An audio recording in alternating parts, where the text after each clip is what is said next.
Buenos días, buenas tardes, estamos allá cercano a las tardes. Antes que nada, quiero agradecer su entusiasmo de estar con nosotros, de estarnos acompañando. Reiterarles el objetivo de este curso, lo que había dicho el doctor Ballesteros, no es un curso dirigido a médicos generales, es un curso que está pensado para médicos generales, para internistas, para gastroenterólogos generales que quieren hacer más fuertes sus conocimientos en enfermedades hepáticas, y probablemente muchos de los conceptos sean básicos, pero servirá para la gente que tenga mayor conocimiento, una manera de refuerzo y poderlo recordar de una manera más clara. Estamos en una nueva época de tratamiento de hepatitis C, y no nada más de la hepatitis C, sino de la historia de la medicina, porque pocas veces en la historia de la medicina nuevas terapias de tratamiento pueden marcar una diferencia de un antes y después. Esto es así. Tenemos, como habían visto en las pláticas de epidemiología, 150 millones de pacientes infectados en el mundo y podemos curarlos prácticamente a todos. Esto es un cambio que cambia la historia de la medicina. La agenda que voy a llevarlos es hablar sobre la historia de los tratamientos de una manera corta, las ventajas de los nuevos tratamientos antivirales directos, los efectos benéficos extrahepáticos de la respuesta viral sostenida, definiéndose como respuesta viral sostenida la ausencia de una carga viral detectable 12 a 24 semanas después de haber suspendido el tratamiento, puntos a considerar previos al tratamiento, la clasificación de los antivirales directos, los esquemas de tratamiento de la manera más didáctica que poder pensar que pudiera ser claro y que pudieran salir no nada más con cifras y que se perdieran en las cifras y en los nombres, y la experiencia en México y las conclusiones. Básicamente todos hemos visto esta gráfica. Vemos que entre 1990 y 2011 teníamos interferón como lo más importante para el tratamiento. Probablemente entre el 2000 al 2011 teníamos nada más interferón pegilado más ribavirina, que fue lo que más se ha dado en nuestro país. Sin embargo, esta terapia estaba limitada a cierto número de pacientes, muchos efectos colaterales. En 2011 vienen los primeros nuevos tratamientos antivirales directos dirigidos a la proteasa del virus.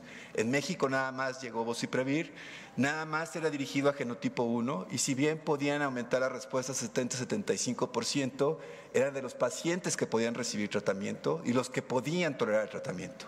Y luego, en el 2014, viene la primera ola de los segundos inhibidores de proteasas de segunda generación, Cimeprevir, también dirigido prácticamente a genotipo 1, principalmente a genotipo 1B, con respuestas al 80%.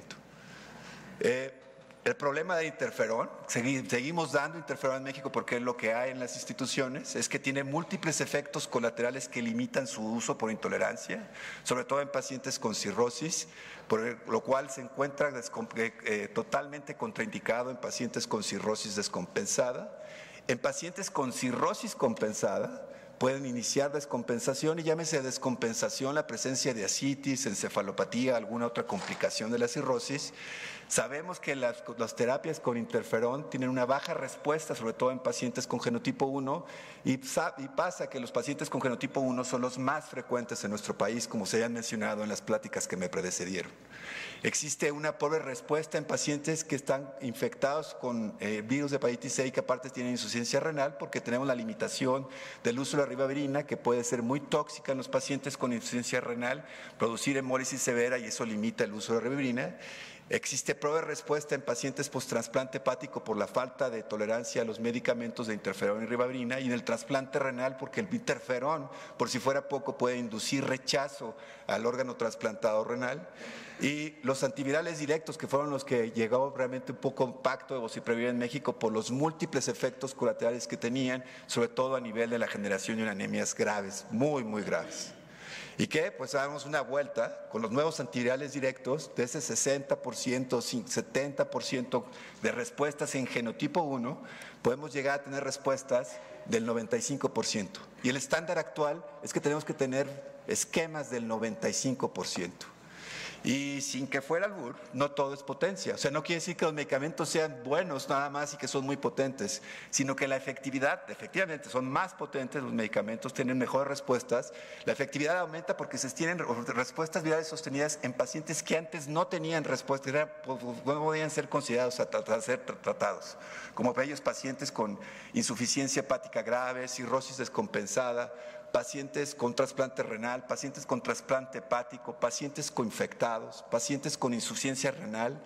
La limitación del peso antes era importante, se veía que los pacientes con un peso elevado respondían menor. Esto ya no es importante.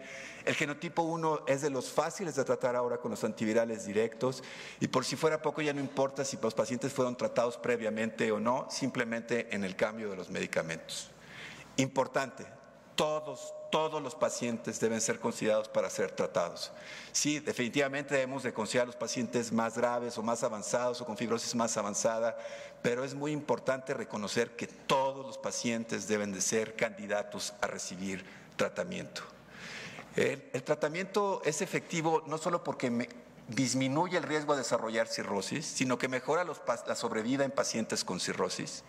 Mejora y disminuye muchos otros factores como el desarrollo de intolerancia a carbohidratos y diabetes que se presenta más frecuente en los pacientes con hepatitis C que los que no tienen hepatitis C. Disminuye el riesgo de desarrollar insuficiencia renal y enfermedad coronaria.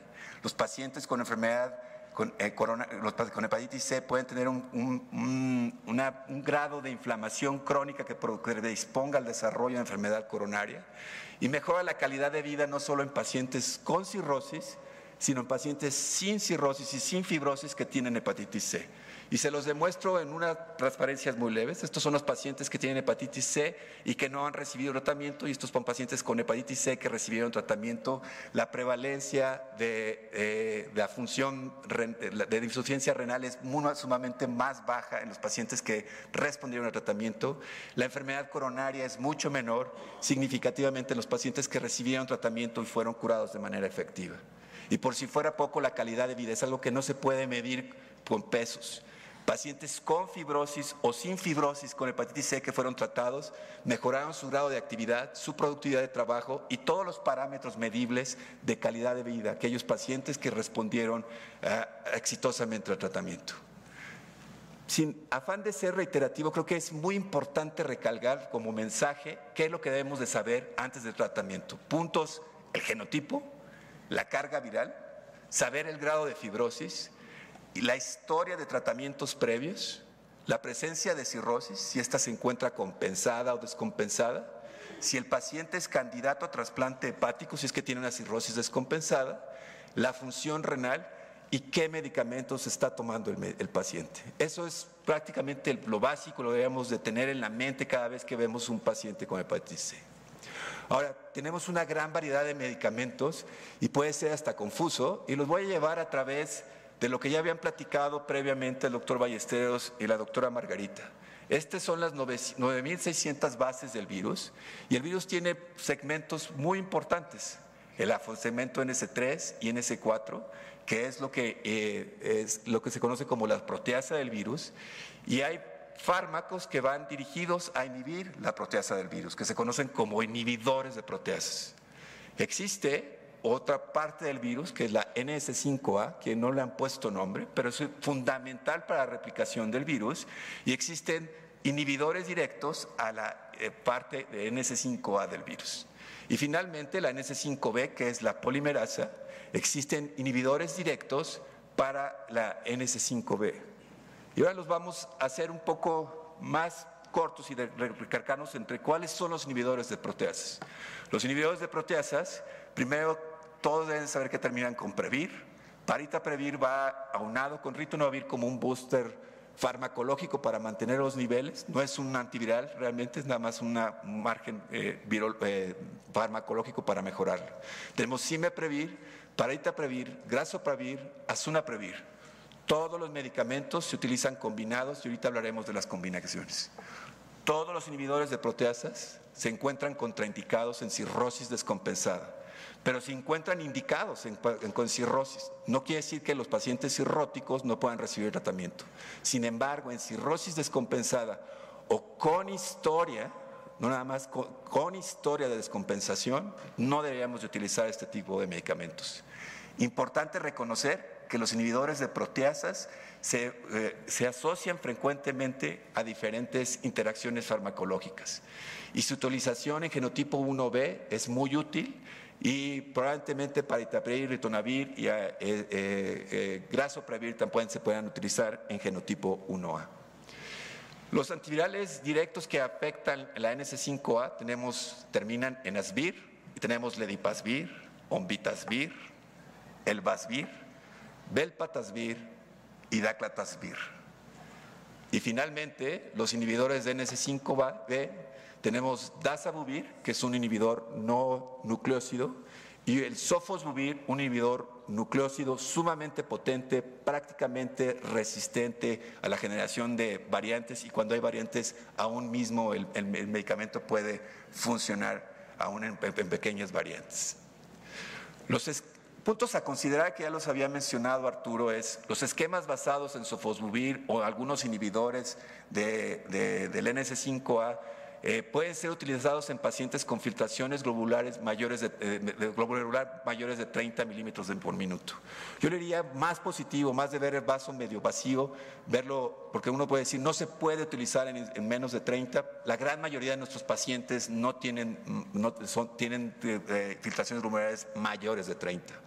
Esto es importantísimo, es una contraindicación formal del uso de sofosbuvir con amiodarona porque genera la presencia de bradicardia severa y como se mencionaba, todos los esquemas con sofosbuvir vienen aunados con la presencia de un inhibidor de NS5A, entonces es importante recordar que cuando se está dando IVPs se debe dar conjuntamente para evitar una disminución en la absorción de sofosbuvir y tirar el dinero por la basura. Importante vigilar la presencia de interacciones medicamentosas mediante este esquema la página de internet de la Universidad de Liverpool, Drug Interaction, que es sumamente útil, sumamente amigable. Los inhibidores de proteasas, importante recordarles, renuevo, no utilizarlos en pacientes con algún grado de descompensación, aunque sea mínima, aunque sea con historia de enfermedades. Y otra vez, centrarnos en la parte positiva. Algunos medicamentos que pueden ser utilizados en pacientes con enfermedad avanzada, por ejemplo, en descompensación hepática grave, el 3D, que incluye el esquema de ritonavir, paritaprevir, onvitasvir y dasabuvir, pueden ser utilizados en insuficiencia renal, al igual que grasopravir y el vasvir, que pueden ser pacientes que se pueden utilizar en pacientes con insuficiencia renal grave, aún con hemodiálisis. Y bueno, ¿qué tenemos en México? Tenemos en México estos medicamentos. Daclatasvir, que es un inhibidor de NS5A, su nombre comercial es Daclinza. Esta tabla la tienen en su libro. Es un medicamento pangenotípico que se puede combinar con sofosbuvir o con asunaprevir. Epclusa, que está en fases muy iniciales en la aceptación y que recientemente, les puedo decir que hace 2 días acabamos de saber que probablemente esté en México a finales del año, es sofosbuvir más velpatasvir y es un medicamento pangenotípico que se puede utilizar en genotipo 1, 2, 3, 4, 5 y 6. Harmony, que es sofosbuvir ledipasvir, que se puede utilizar genotipo 1, 4, 5 y 6. Semiprevir, que se llama Olicio, que se utiliza principalmente en genotipo 1B y se combina con sofosbuvir. Sovaldi, que es el sofosbuvir en manera aislada, no combinada, que es un medicamento pangenotípico que se puede combinar prácticamente con todos los medicamentos. Zumbepra, que es asunaprevir, que se combina con daclatasvir y se utiliza únicamente para genotipo 1B. Viekira, que es lo que conocemos como el 3D, que es una combinación de medicamentos que vienen en una caja con 4 tabletas para el día, que es onvitasvir, paritaprevir, ritonavir y dasabuvir.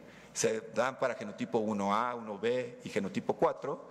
Zapatier, que estará próximamente en abril, ya en este mes, el medicamento que es la combinación combinada en una sola tableta de grasopravir, el vasvir para genotipo 1, 4 y recientemente acabamos de saber que en México fue aprobado para genotipo 3 cuando se combina con sofosbuvir. espero que se pueda ver. Esta es la página de internet de Liverpool y puse, por ejemplo, la combinación de Dipasvir, Sofosbuvir en un paciente que tiene problemas de corazón, que está tomando omeprazol, digoxina y rosuvastatina. Y si pueden ver, si bien hay potenciales interacciones, dan la recomendación en la parte de abajo. La rosuvastatina no podría ser utilizada con esta combinación. Entonces, no se aprenda nada. La verdad, todo está en internet, creo que lo pueden hacer. No quisiera detenerme en todas las múltiples interacciones medicamentosas que hay, creo que sería demasiado importante.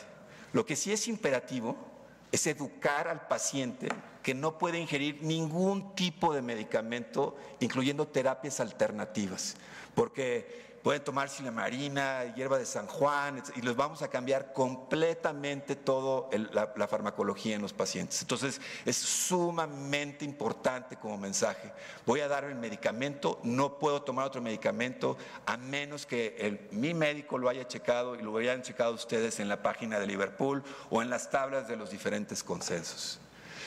Y para ejemplificar, creo que darles muchos números sería muy desgastante y tal vez terminaremos aquí saliendo sin ningún mensaje. Les voy a dar un caso clínico que yo creo que todos los que salgan de aquí podrían tratar a un paciente con hepatitis C. Y básicamente, tenemos un paciente real con un antecedente transfusional hace 20 años, un paciente masculino de 63 años, que por el interrogatorio se le sospechó hepatitis C porque tenía el antecedente transfusional y se le pidió los marcadores, que eso es una perla para ustedes. Se les detecta el anticuerpo positivo, el paciente tiene una carga viral de 1.2 millones con un logaritmo de 6.07 y el genotipo es 1B, tiene una discreta elevación de las enzimas hepáticas sin citopenias. Los marcadores para hepatitis B, el antígeno de superficie es negativo y por favor, como mencionaban, pídanle un anticuerpo, porque nunca van a saber si no tienen una hepatitis B oculta. En estudios hechos en México, en Puebla, el 8% de los pacientes con IgG anticor tienen hepatitis B oculta en los bancos de sangre. El ultrasonido hepático sin alteraciones y el FibroScan tenía 107.5 kilopascales que caía en la tabla como un F2. ¿Qué opciones tendría el tratamiento? Bueno, pues estas son las opciones que tenemos actualmente en México. Bueno, hasta abril, pues seguramente yo pensaba que iba a estar Valvavir, Gasoprevir por 12 semanas. No tiene ningún sesgo comercial, es por orden alfabético. Lo de Dipasvir, Sofosbuvir por 12 semanas. Por 8 semanas, si el paciente tiene 6 millones de unidades menos de 6 millones de unidades internacionales. El 3D por 12 semanas, o en pacientes sin fibrosis y sin tratamiento previo se puede reducir a 8 semanas. Sofosbuvir y Daclatasvir por 12 semanas. ¿Y por qué esto? ¿Y por qué no menciono lo de abajo? Porque tenemos una respuesta aceptable, 95 a 100%. Entonces, eso es muy importante. Otros factores definitivamente determinarían qué voy a utilizar. Obviamente, la decisión se había basado en costo, acceso y disponibilidad. Entonces, no tengo ninguno de estos, pero tengo otras terapias que pudieran ser más baratas, como Sofosbuvir, ahí me equivoqué, es Daclatasvir, es una Previr, perdón, terrible error. 85 a 90% de respuesta viral sostenida. Muy importante, ese es un error garrafal, Daclatasvir es una Previr. Entonces, realmente es importante que sepan que ustedes pueden salir tratando a los pacientes este tipo, genotipo 1B, no cirrosis, no fibrosis, no la presencia de no tratamientos previos. Y bueno, ¿qué tal si el paciente tuviera cirrosis? Pues cambiaría. Por ejemplo, si el paciente tuviera cirrosis y había recibido tratamiento previo, tal vez, por ejemplo, de Dipasvir, Sofosbuvir se debería de dar con ribavirina por 12 semanas o por 24 semanas sin ribavirina, o Sofosbuvir sin Simepredil se tendría que dar ribavirina por 12 semanas si no tuviéramos acceso a este tipo de medicamentos. Entonces, eso es importante. Y finalmente, regresando a genotipo B, 1B, quisiera que vieran, por ejemplo, en el caso de Gasoprevir, el Basvir, 97 a 100% de respuesta, una pastilla al día sin riba, 12 semanas. En genotipo 1 también B, con o sin fibrosis, con o sin tratamiento, 97-99%, 12 semanas. Y aún a pesar que tuvieran el tratamiento previo, se pudiera considerar la posibilidad de 8 semanas de tratamiento. El 3D, algo muy similar, y Sofosbuvir, Daclatasvir, algo muy similar. Entonces, realmente en genotipo 1B tenemos muy buenas opciones de tratamiento. En genotipo 1A, ahí varía un poco más, y todo dependerá si el paciente ha recibido o no, sí o no tratamiento. En el caso de Grazoprevir, el Vasvir, genotipo 1A puede tener resistencias o variantes resistentes.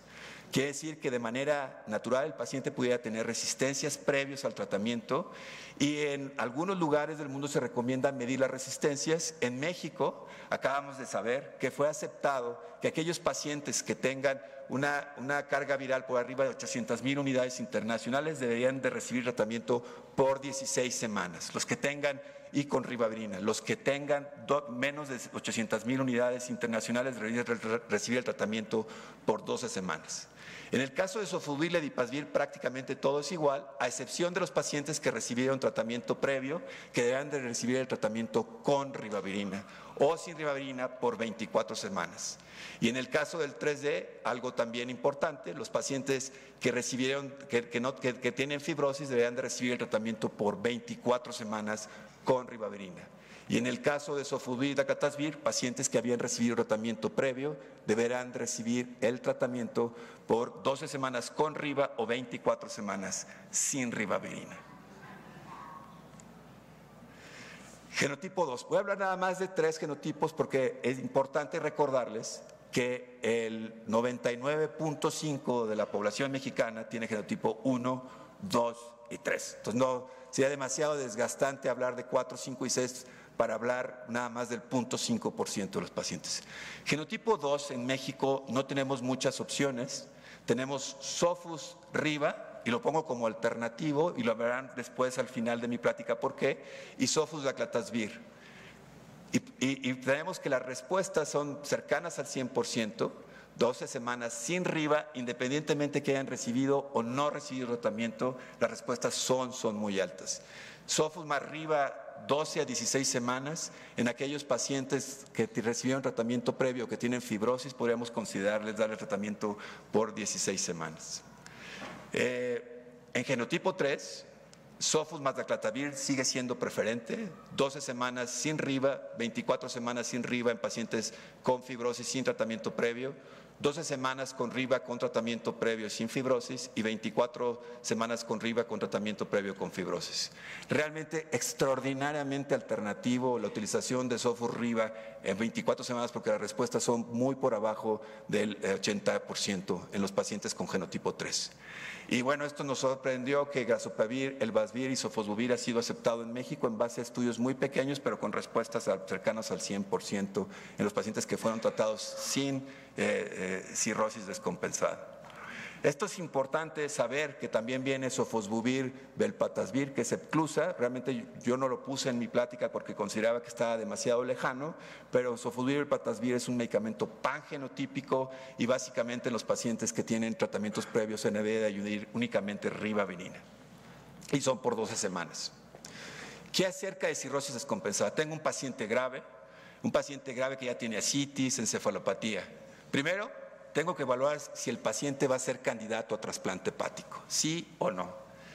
Los únicos esquemas que tenemos actualmente es Sofus Ledipasvir con o sin ribavirina en genotipo 1 o Sofus Daclatasvir con o sin ribavirina en un esquema pangenotípico, un genotipo 1, 2 y 3. En caso de ser candidato a trasplante, MEL por arriba de 20, 25, si el paciente realmente está en un programa de trasplante, lo más seguro es que vayan a diferir tratamiento. ¿Y por qué van a diferir tratamiento? Porque existen muy importantes estudios, el SOLAR en cuanto a el uso del Ledipasvir, Sofosbuvir, las respuestas en Child-C, tanto post-trasplante como en pre-trasplante, son del 50 al 80%, muy por abajo del 95% que hay en pacientes que no tienen fibrosis avanzada. Y en el caso de Sofus Daclatasvir, ribavirina, las respuestas en pacientes pre-trasplante es del 56% en pacientes con Child-C. Entonces, importante. ¿Para qué esperar a tratar a esos pacientes? Ahora, si el paciente no va a ser trasplantado, el paciente debe ser tratado porque 50%, 80% es una muy buena respuesta. También son susceptibles a ser tratados. Y les voy a hablar de la experiencia que tenemos, la personal. Hay 3 grupos que han hecho. Uno es el grupo de la doctora Margarita, la doctora Rubí Chirino, que lo tienen ya, no sé si ha salido ya publicado en extenso, lo han presentado en varios foros. Un grupo en Monterrey que estudió el 3D nada más específicamente, y nuestro grupo que la única cosa que veo, que aparte que yo lo hice, es que es un solo centro, es un solo centro. Entonces incluimos pacientes que recibieron un solo día el medicamento. Tenemos actualmente tratados 120 pacientes y este corte fue los pacientes que terminaron en noviembre del año pasado, que son 77 pacientes. Lo presentamos en el Congreso Mexicano de Gastro del año pasado, fueron 72 pacientes en un rango de edad de 60 años, de 31 a 80 años. La mitad tenían historia de tratamiento previo y la mitad tenían cirrosis hepática o fibrosis avanzada. Podemos ver que el 34% tenían genotipo 1A, 36% genotipo 1B. E importante, tal vez algo que diferencia nuestra serie es que teníamos un gran porcentaje de pacientes con genotipo 2, 23%. El tratamiento previo, como les mencionaba, mitad y mitad en los pacientes que habían recibido no tratamiento. Y ustedes pueden ver que utilizamos varios esquemas. El 3D con Riva, Sofus-Riva, Sofos-Emeprevir, Sofus-Ledipasvir, Sofus-Ledipasvir-Riva, Sofus-Daclatasvir, Sofus-Daclatasvir-Riva.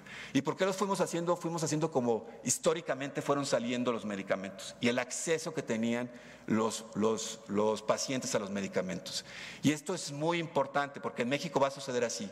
No vamos a tener todos los medicamentos, vamos a tener acceso a unos, entonces tenemos que saber qué podemos hacer en cada caso. Y eso fue lo que fue sucediendo en nuestra serie, fue cómo fueron teniendo los pacientes acceso a los medicamentos y qué fue la mejor combinación a la que pudieran tener acceso siempre y cuando considerando la mejor respuesta, la mejor tolerabilidad. Y ese, para que ustedes sepan, hicimos un consenso de hepatitis C, estará publicado próximamente. Ese es el espíritu que hicimos en nuestro consenso en la parte aquí en México. Y básicamente, ustedes pueden ver que nuestra respuesta fue del 94.40%, cercano a lo que está escrito en la literatura, 95%, con una falla del 5.6%. Y ustedes podrán ver que Sofos-Ribavirina fue lo que más falló. Y eso ocurrió, curiosamente, en pacientes con genotipo 2. Solo tuvimos una falla en el 3D y aquí ya no estuvo porque a lo largo del tiempo encontramos una falla con Sofos-Daclatasvir también en un paciente con genotipo 1. Y básicamente todas las fallas fueron en pacientes con Sofos-Ribavirina en genotipo 2. Entonces, creo que aunque es una historia pequeña comparado con todos los estudios que hay en el mundo, realmente es una historia personal. Genotipo 2, Sofos-Riva, no es una opción de primer contacto porque vamos a encontrar muchas fallas, que es muy, muy alto tomando en cuenta el número de pacientes que hay. Todos los pacientes, y esto viene en las guías europeas, deben recibir Sofos-Daclata o cuando esté Sofos-Velpatasvir será seguramente el medicamento de elección. Y quiero relatarle algo que no están aquí.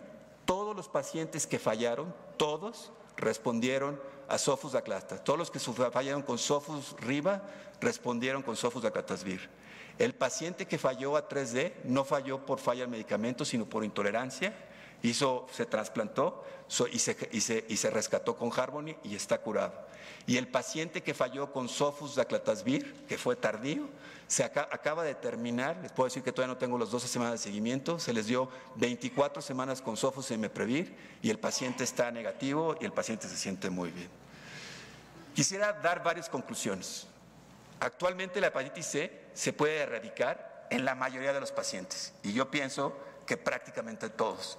De hecho, la actual investigación en hepatitis C es en buscar que realmente se erradique. Todos los nuevos esquemas que ustedes van a ver, van a ser para ese 5% de falla. Entonces, realmente, prácticamente todos los pacientes se van a curar. A muchos nos preocupa el acceso, pero creo que antes de preocuparnos del acceso tenemos que aprender a tratar a los pacientes y después también buscar el acceso. Se puede tratar a todos los grupos de pacientes, incluyendo aquellos a los que antes se consideraba difíciles de tratar, a los que previamente no eran candidatos a recibir tratamiento.